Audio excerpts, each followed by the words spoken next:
My name is Danielle, and today I would like to show you how to assemble air monitoring devices in a variety of configurations.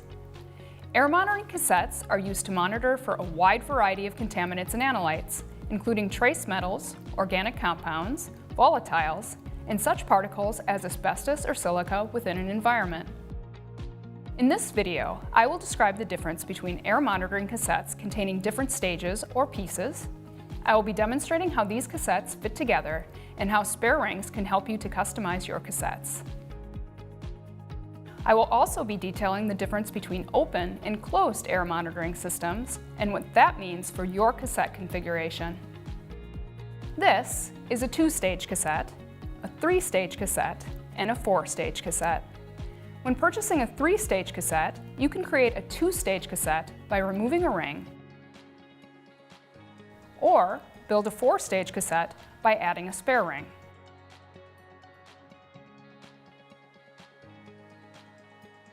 Some cassettes come preloaded with membranes and others are empty, allowing you to choose your own membrane.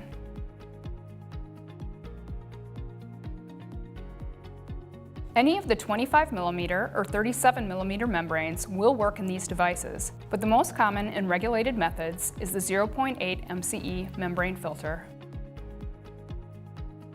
When determining what cassette structure is required for your application, there are a number of factors to consider. Your method may specify the number of cassette pieces required for your sampling and/or whether a closed or open system is necessary. A closed-face system refers to a 2-piece cassette, while an open system indicates a 3-piece cassette. In a closed-face system, the plugs are removed and air is drawn directly through the filter. In an open-face system, both the inlet and the plug are removed for sampling.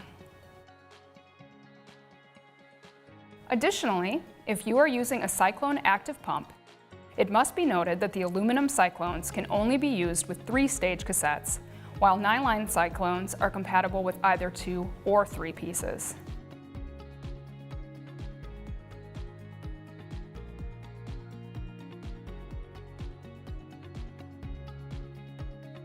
I hope you found this video helpful in demonstrating the use of multi-stage cassettes and open and closed air monitoring systems. Please feel free to post questions in the comments section below and be sure to follow our YouTube channel for more tips and tricks for our products.